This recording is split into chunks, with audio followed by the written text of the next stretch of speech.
The first stop of your day in Granada is the Cathedral. It took a whopping 181 years to finish it. Its facade, with 3 semicircular arches decorated with pilasters, faces the Plaza de las Pasiegas. The church presents a breathtaking display of interior decorations led by the magnificent pipe organ.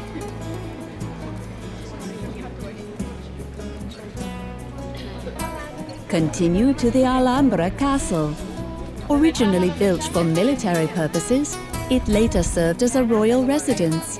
It's a real gem with its red walls and tile decorations. The Palace of Charles V stands as a symbol of the local triumph of Christianity in Granada, being one of the very few Renaissance buildings in between Moorish architectural works. It has only been completed in the 20th century. Paellas are popular in Spain for a good reason. The rice base of this dish is perfectly complemented by seasonal goods. You can't visit Spain and not try it.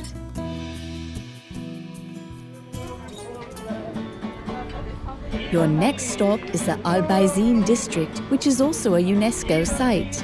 It retains its Moorish feel with the narrow, winding streets and picturesque whitewashed buildings. Many of the mosques here were transformed into churches with their minarets converted into bell towers. Try to find the hidden Oriental features in the buildings.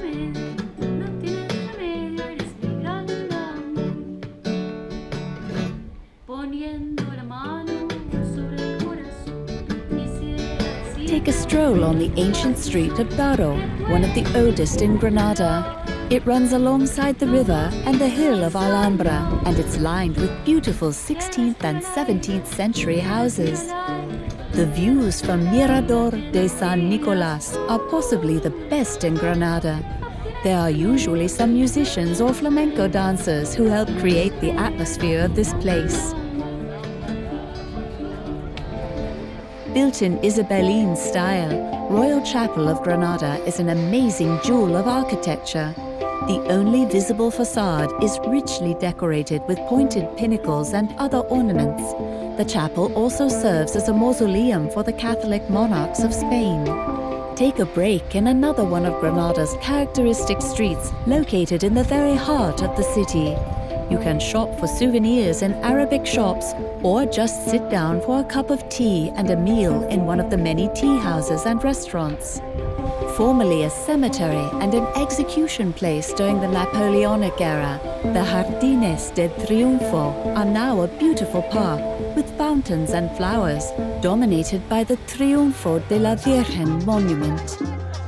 Can you even consider yourself a proud cultural explorer of Spain if you haven't been to a Latino party? Dance your worries and anxieties away with the rhythmical and fast music. The best place to take in the culture is in the Sacrament district. Its astonishing buildings carved into the mountain are home to the thriving Roma community. Sacrament is also the home of samba, a variation of flamenco with oriental features, which is a typical dance of the Romani of the provinces of Granada.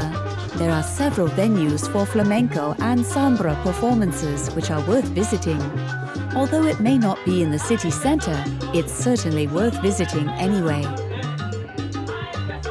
Don't get confused by the name. The New Square is the oldest square in Granada.